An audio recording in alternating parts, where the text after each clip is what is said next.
Al-Fatihah.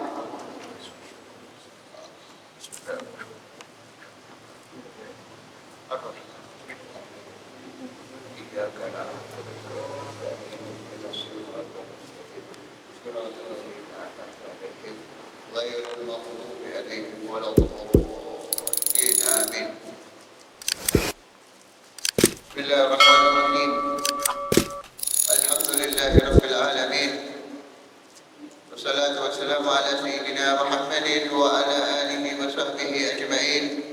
أما بعد، نويت التعليم والتعليم والتذكر والتذكير والنفع والانتفاع والإفادة والاستفادة والحث على التمسك بكتاب الله تعالى وسنة رسوله والدعاء على الهدى والدلالة على الخير ابتغاء وجه الله تعالى ورضائه وقربه وثوابه. آمين.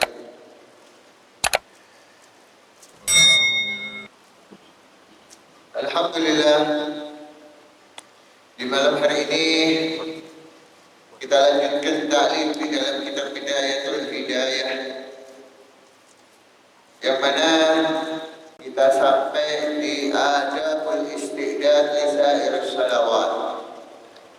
Al-Imam Al-Ghazali di dalam bab ini akan menjelaskan kepada kita akan persiapan al-istidad, persiapan-persiapan yang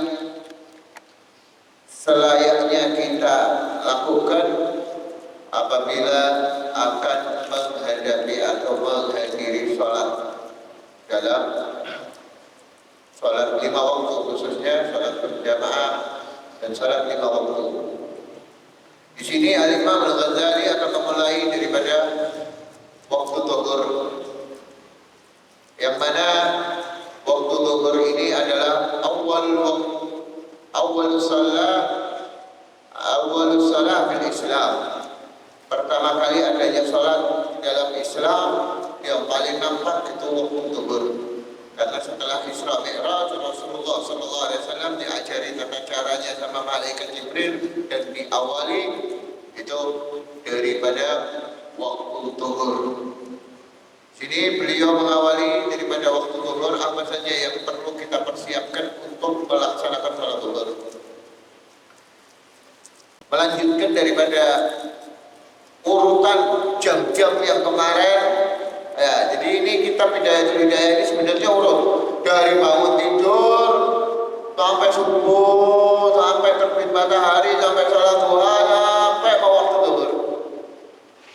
Urut. Di sini disebutkan yanbaghi an tasta'idda qabla zawal li salat zuhur. Selayaknya bagi kita untuk bersiap-siap, menyiapkan diri. Dalam bersiap-siap di sini terutama ada azam dan ada niat. Kalau orang udah nggak ada azam, nggak ada niat, siap-siapnya kacau. Kita mau siap-siap ke Jakarta, kita mau siap-siap ke luar kota misal, tapi tidak ada tujuan, siap-siap toh, tapi tidak ada niatan, berat. Ya, yang pertama al-istidad itu harus ada niat dan himmah, ada keinginan yang kuat.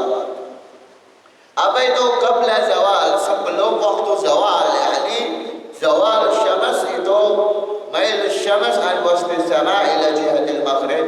Zawal tergelincirnya matahari, yakni waktu zuhur, ya, ke arah barat. Qabla zawal di sholat zuhur. Untuk apa siap-siapnya? Untuk melaksanakan sholat zuhur. Ya. Apa itu urutannya? Di sini disebutkan fatuqaddimal kailulah in kana laka qiyamun bil lail, maka awalilah kalian untuk tidur kailulah. Dianjurkan bahkan di dalam hadis alaikum bil kailulah, ya, karena itu ya apa, yasta'id li qiyamul lail, karena bisa membantu kita orang untuk bangun malam, khususnya orang yang bangun malam sebelum subuh untuk salat tahajud itu disunnahkan tidur qailulah. Tidur keilulah itu tidur yang sebentar. Berapa menit? Ya seukuran bil uruf umum. Katakan tidur sebentar, setengah jam. Ya, lama-lamanya stopnya mentoke 45 menit sudah lama. 2 jam bukan keilulah. Tidur jam 10 kaki jam 12. Nah, itu bukan keilulah. Keilulah itu paling cukup setengah jam atau 45 menit. Dari jam 11 atau dari setengah 11 sampai jam setengah 12 mendekati zuhur. Baru bangun setelah itu. Ya, itu sunnah dapat pahala.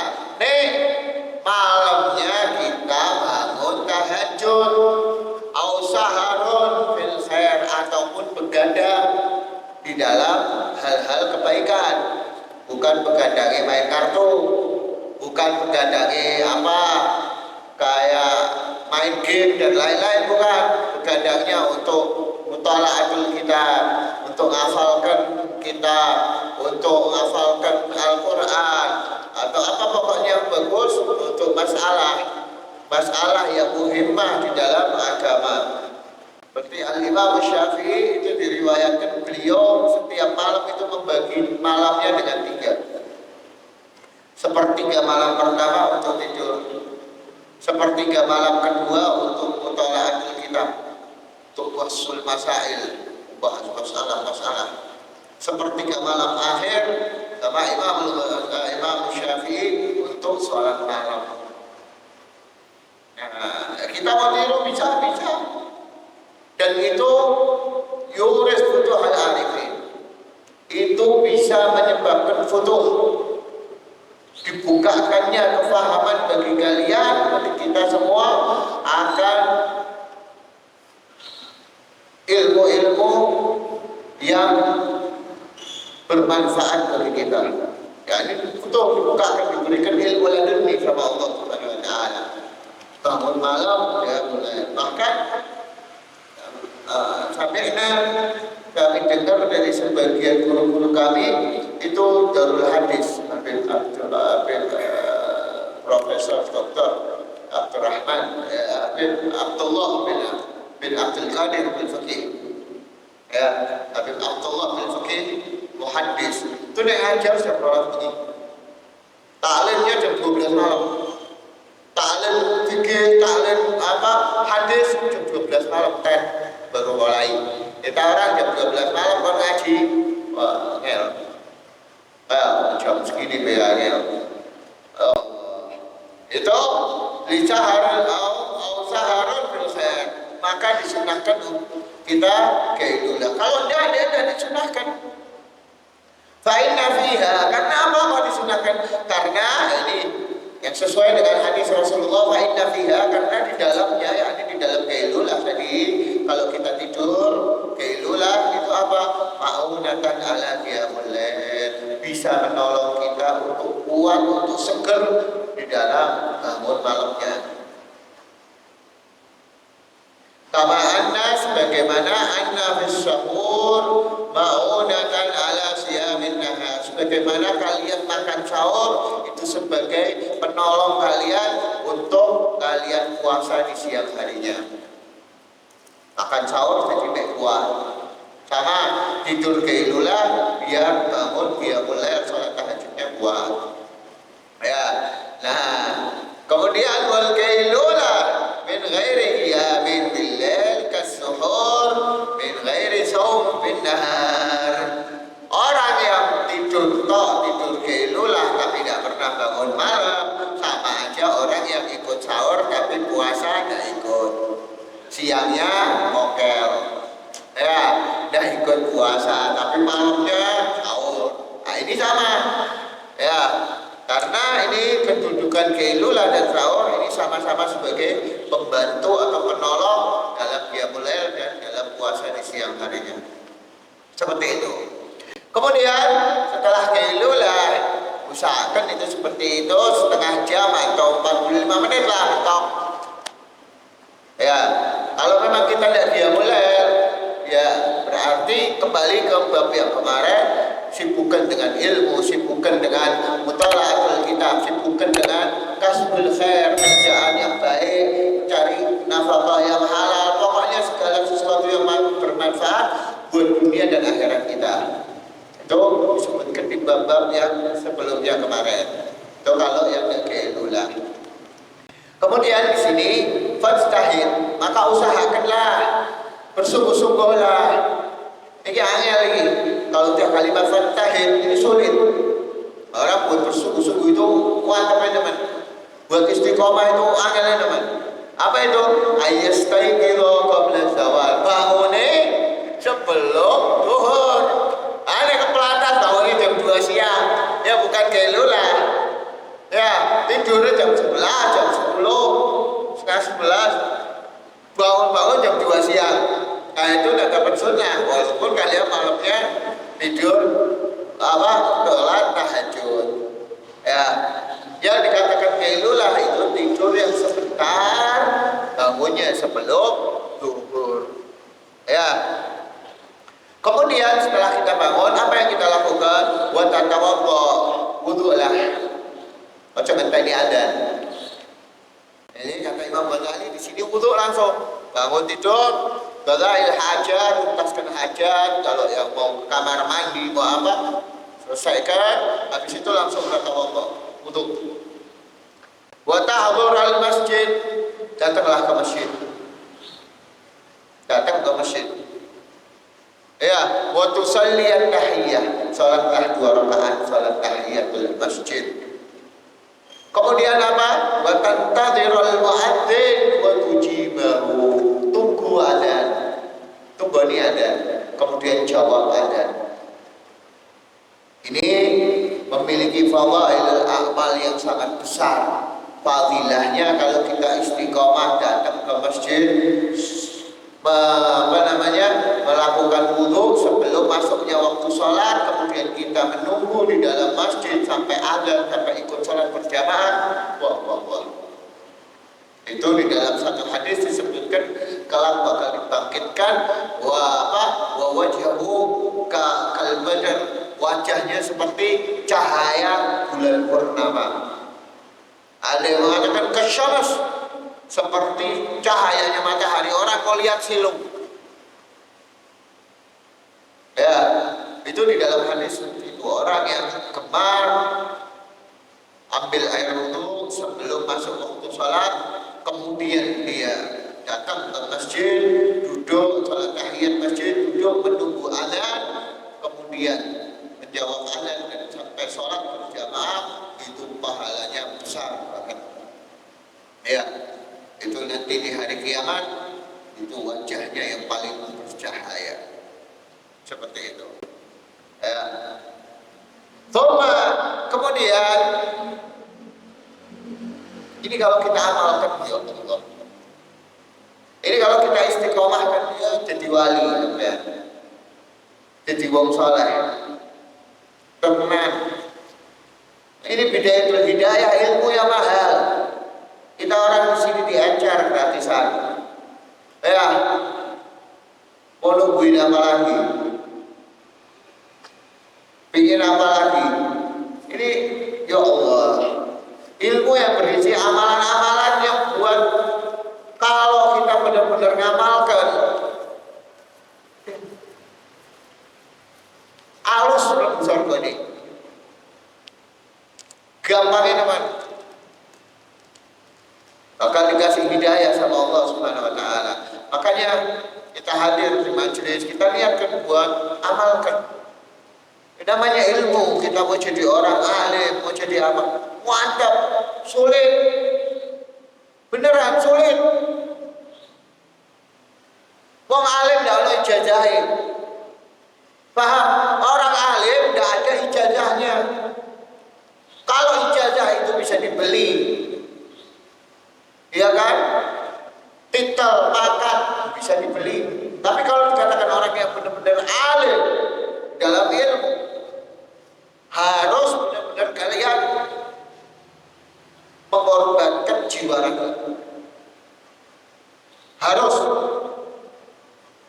Ilmu itu mahal. Ilmu itu mahal. Kalau kita tidak bisa istiqomah, kita tidak bisa apa namanya, pakem di dalam menuntut ilmu. Jangan harap hatta yang duduk di sini nih yang ngajari kalian Imam Syafi'inya langsung, hatta yang duduk di sini Imam Ghazalinya langsung. Kalau kita tidak bisa istiqomah, kita tidak bisa rutin, tidak bisa teladan, tidak bisa ngamalkan apa yang kita dapat, tidak bermanfaat, hilang sudah itu ilmu. Kita cuma dapatnya keberkahan majelis. Kalau keberkahan majelis jelas kita dapat, karena kita hadir di majelis. Tapi derajat ilmu, kealiman, derajat orang alim jauh. Oh, ini di Al-Quran disebutkan. Ya, tidak sembarang orang bisa. Imam Syafi'i dulu pas menghafalkan, pas belajar, benar-benar tidak makan cuma satu potong roti. Ya, hafalkannya benar-benar dihafalkan. Kita orang tidak makan gembor-gembor. Ya, belum lagi belajar sama para masyayikh zaman dahulu. Tidak gampang, mau ketemu itu angel. Wes sopo, mau belajar. Nanti dulu diuji dulu, dites dulu. Kalau sekarang ini diobrol, tidak ada kata. Subhanallah, ya Allah, akhir zaman sudah. Ya, ini yang diajarkan zaman dahulu, kiai-kiai kalian, ustaz-ustaz kalian itu dulu mengajarkan seperti ini. Kurang apa lagi? Tempat sudah oke, bacaan sudah oke, yang diajarkan sudah oke, tinggal kitanya mau terima apa enggak. Kurang apa lagi coba? Tertekan, ada yang tertekan di sini. Oh berat, tertekan. Apa? Dimintain duit? Nggak ada, bela semuanya. Ya, gratis, dapat nasi, dapat teh. Ya lihat, ini antep. Kenapa? Ini bukti nyata bahwa yang namanya orang mau jadi orang alim, angel, sulit. Ya kita orang kalau mau istiqomah benar-benar nelateni, insya Allah ya kecipratan, walaupun tidak semuanya. Ya, makanya yang nomor satu itu adalah istiqomah. Dalam menuntut ilmu sangat dibutuhkan keistiqomahan. Kalau tidak, wassalamualaikum. Tidak bisa. Angel. Ya. Nah itu tadi. Seperti juga dalam mengamalkan apa yang di dalam kitab Bidayatul Hidayah ini. Istiqomah. Istiqomah setahun mengamalkan di kitab Bidayatul Hidayah. Wah. Gak bisa makmur. Di rumah kan masjid makmur. Ngambang. Dibikin penampakan. Ya benar. Ini keutamaan daripada orang yang mengamalkan ilmu sangat besar. Ya, tapi zaman sekarang memang ditutupi, tidak ketok. Diumpetkan, orang sudah tidak mau mengabaikan, orang sudah tidak mau tahu, sudah cuek. Hati-hati. Kalau kita orang masih diketuk hatinya, kita orang masih diberi kesadaran, gunakan kesadaran itu. Jangan sampai lengah, jangan sampai lepas. Ya, yang menentukan nasib kita, yang menentukan nasib kita ya kita sendiri. Kita orang mau istiqomah, insya Allah satu kebaikan. Kita orang mau lepas, boleh ya bila hati-hati. Wahakala. Kemudian setelah tunggu azan, jawab, ingat tunggu azan itu bila kapan ngobrol ya.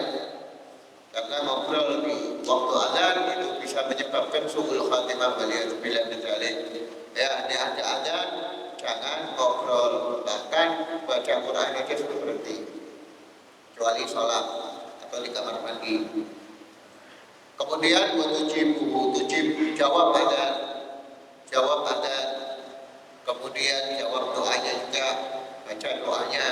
Ya, wajib syafaati kata Rasulullah SAW. Orang yang baca doa adzan itu wajib dapat syafaatnya Rasulullah SAW. Setiap adzan jawab dan baca doanya. Kemudian setelah itu apa, berdirilah taqum wa tusalli arba'a raka'atin akibat zawal. Kemudian berdirilah sholat sunnah 4 rakaat setelah waktu zuhur. Yani sholat apa ini? Sholat qobliyah zuhur 2 rakaat, 2 rakaat, 2 rakaat muakkadah, 2 rakaat ghair muakkadah. Sholat mau digabung 1 salam boleh, 2 salam boleh, 2 rakaat, 2 rakaat, 1 salam, 1 salam. Silahkan. Itu sholat sunnah qobliyah zuhur. Ya, ini keutamaannya apa? Wa kana Rasulullah sallallahu alaihi wasallam yutawwiluhunna wa yaqul. Rasulullah kalau salat qobliyah zuhur didawaki, dipanjangkan. Kemudian beliau bersabda apa? Hada waqtun tuftahu fihi abwabus sama. Ini adalah waktu dibukakannya pintu-pintu langit. Fa uhibbu ayyurfa'ali bihi amalun soleh. Maka aku menginginkan supaya ketika dibukanya pintu langit ini amalan-amalan soleh itu ikut keangkat, jadi dipanjangkan. Ya, seperti itu. Wa hadhil arba' qabla zuhur sunnatul muakkadah.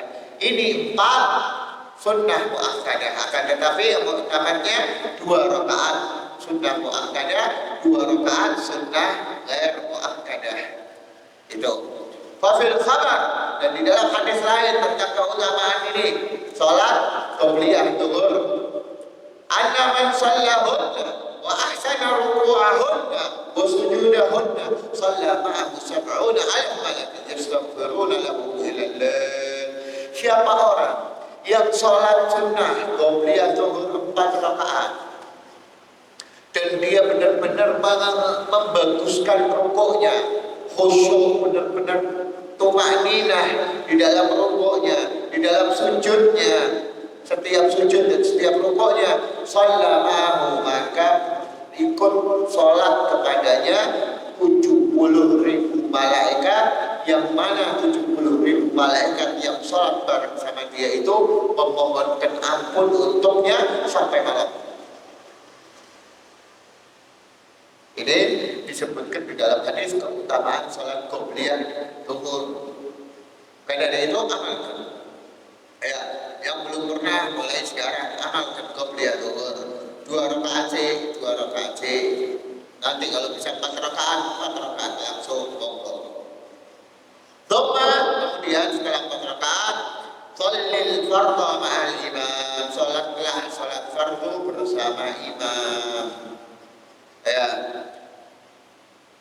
diusahakan bertakbir takbiratul ihram bareng sama imam. Maksudnya bareng di sini kan bukan imamnya Allah, kita Allah juga. Tidak boleh. Tunggu imam sampai Allahu Akbar, baru kita Allahu Akbar. Itu jadi makmum yang benar. Siapa yang sholat seperti itu, berjamaah seperti itu, buri'a alaihi minan nifaq wa minan nar. Apa itu? Dibersihkan atau diselamatkan dirinya dari 2 bahaya. Apa itu? Dari kemunafikan, sifat kemunafikan, dan dari api neraka. Kalian bisa istiqomah 40 hari takbir ma'al imam kayak tadi, maka itu dapat 2 keutamaan. Apa itu? Dibebaskan diri kalian dari api neraka dan dari sifat kemunafikan. Kemudian thumma shalli ba'da al-fardhi rak'atain fahuma min ar-rawatib ats-tsabitah. Maka kemudian setelah sholat fardu, sholatlah 2 rakaat ba'diyah zuhur. Aslinya 4 rakaat juga. 2 rakaat muakkadah, 2 rakaat ghair muakkadah, tapi di sini disebutkannya 2 rakaat toh. Yakni yang muakkadah. Fahuma minar rawatib, maka ini juga termasuk daripada sholat rawatib. Sholat rawatib itu apa? Sholat sunnah yang dekat atau yang nempel sama sholat 5 waktu. Qobliyah dan ba'diyah itu namanya sholat rawatib. Jumlahnya ada 22 rakaat. 10 rakaat itu muakkadah dan 12 rakaat ghair muakkadah. Dihitung dari 2 rakaat fajar yang muakkadah ada 10, 2 rakaat sunnah fajar subuh, 2 rakaat qobliyah zuhur, 2 rakaat qobliyah ba'diyah zuhur, 2 rakaat ba'diyah maghrib, 2 rakaat ba'diyah isya. Itu yang muakkadah. Yang ghair muakkadah ada 12. Jadi total 22. Apa itu? 2 rakaat qobliyah zuhur, 2 rakaat ba'diyah zuhur, 4 rakaat qobliyah asar, 2 rakaat qobliyah maghrib, 2 rakaat qobliyah isya. Jadi total 12 rakaat. Itu namanya sholat rawatib yang ghair muakkadah. Total ada 22. Kemudian wala tastamil, syuf, jadi Imam Al-Ghazali benar-benar ngatur waktu kita. Ya, apa katanya? Wala tastamil, jangan kalian sibukkan ilal asar, sampai waktu asar, kecuali apa? Illa min ta'allumi ilmin, taklim, subhanallah, ngaji, belajar, buka kitab, au i'anah bi muslim. Oh, kalau tidak bisa bantu orang muslim dengan kekuatan kalian, dengan tenaga kalian, ataupun dengan harta kalian, ataupun dengan pemikiran kalian, bantu orang-orang muslim.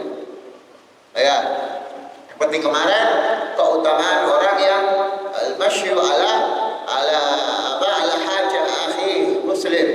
Itu apa? Pahalanya yastaghfiruna sab'una al-alf minal malak. Beristighfar baginya 70.000 malaikat. Orang yang berjalan untuk membantu menuntaskan hajat-hajat saudaranya muslim. Wah, itu keutamaannya juga. Kemudian, tidak bisa tingkatannya ketiga, ya wis, qiraatul Quran. Ngaji Quran.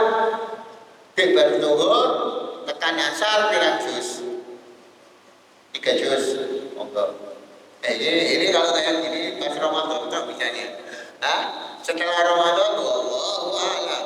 Ya. Al-sa'il fi ma'ashir tasta'inu bihi ala dinik. Kemudian yang keempat, kalau tidak bisa ngaji Quran, sumpah angel, ya, males, apa? Berpencarlah atau keluarlah dari rumah untuk apa? Untuk mencari kerjaan yang bisa membantu untuk agama, untuk akhirat, bukan untuk dunia. Banyak orang salah dalam tujuan bekerja, dalam tujuan syuhur, cuman untuk melengkapi kehidupan dunia. Dan yang namanya tujuan dalam kerja, tujuan dalam mencari nafkah, niatkan untuk membantu agama kalian supaya kalian tidak berbuat yang bertentangan dengan agama, seperti mencuri, seperti perbuatan yang dilarang di dalam agama. Tujuan tergantung daripada apa yang kita tuju. Niat itu penting. Itu kita mau zuhur apa tujuannya? Untuk membantu agama kita, untuk membantu akhirat kita, supaya kita tidak merasa butuh sama orang, supaya agama kita tidak bisa diperjualbelikan. Kalau kita lihat sekarang di daerah-daerah kecil, di daerah-daerah mereka orang sampai mengorbankan keimanannya, waliyadzubillah min dzalik, mengorbankan keislamannya demi sebungkus Indomie, demi satu kresek sembako. Dia mau masuk agama lain. Betul ya? Nah, tujuannya kalian untuk kerja di sini apa? Untuk membantu agama kalian, untuk membantu akhirat kalian, supaya kalian tidak bisa diperjualbelikan. Itu keadaannya keempat. Thumma sholli arba'an qabla al-asar. Kemudian salatlah 4 rakaat sebelum asar. Ini bisa 1 salam 4 rakaat langsung atau 2 salam, 2 rakaat, 2 rakaat. Boleh, bebas. Bahaya sunnatun muakkadah. Ini kalau menurut Imam Ghazali sunnah muakkadah. Tapi aslinya mu'tamad menurut imam lain ghair muakkadah. Tidak muakkad. Apa sih bedanya muakkad sama muakkadah? Bedanya sholat sunnah muakkad sama ghair muakkadah. Bukan muakkadah. Apa bedanya? Bedanya kalau yang muakkadah itu sholat sunnah yang tidak pernah ditinggal sama Rasulullah SAW walaupun dalam keadaan perjalanan. Baik hadaran atau safaran. Baik Rasulullah tidak bepergian maupun apalagi bepergian. Ketika bepergian pun tidak ditinggal. Itu yang muakkadah, benar-benar Rasulullah tidak tinggal. Kalau yang lain muakkadah mungkin ketika perjalanan pernah sewaktu-waktu Rasulullah meninggalkan sholat-sholat sunnah yang ghair muakkadah tersebut di dalam perjalanan. Ketika perjalanan orang zaman dulu perjalanan tidak kayak sekarang, ya naik onta kanan kiri padang pasir, ya tidak ada rest area, tidak ada Indomaret, tidak ada apa itu lemari es yang isinya minuman seger, tidak ada. Ya, kita orang pada pasir yang sudah habis bekal ya mati kita. Ya, itu perjalanan zaman dahulu. Makanya kadang mungkin dalam keadaan sebagian keadaan tidak sempat sholat. Itu namanya sholat yang ghair muakkadah, tetapi fadilahnya juga besar. Seperti yang disebutkan di dalam hadis apa? Faqad qala Nabi sallallahu alaihi wasallam, rahimallahu abdan shalla arba'an qabla al-asr. Semoga Allah merahmati seorang hamba yang mana dia sholat 4 rakaat, yakni sholat sunnah sebelum sholat asar. Maka kata Imam Ghazali, fastahid, usahakanlah ayyanalaka du'a'uhu sallallahu alaihi wasallam, supaya kalian mendapatkan doanya Rasulullah. Ini orang yang sholat sunnah kemudian asar dapat doanya Rasulullah sallallahu alaihi wasallam. Wahakada, insyaallah kita lanjutkan pertemuan yang akan datang. Ya, kita usahakan lagi, mudah-mudahan biar kita istiqomah terus di dalam hadir pengajian di sini, khususnya buat kita semua, buat anak-anak kita ke depan insyaallah. Wallahu a'lam. Subhanallah wa bihamdika, asyhadu an la ilaha illa anta, astaghfiruka wa atubu ilaik. Ya Rabbana sarafna بأننا اقترفنا وأننا أسرفنا على لظى أشرفنا، فتب علينا توبة تغسل كل حوبة، واستر لنا العورات وآمن الروعات، واغفر لوالدينا ربي ومولودينا، والأهل والإخوان وسائر الخلان، وكل ذي محبة أو جيرة أو صحبة، والمسلمين أجمع آمين ربي أسمع، فضلا وجودا منا لا باكتساب منا، بالمصطفى الرسول نحظى بكل سود، صلى وسلم ربي عليه عد الحب، وآله وصحبه عداد طش السحب، والحمد للإله في البدء والتناهي.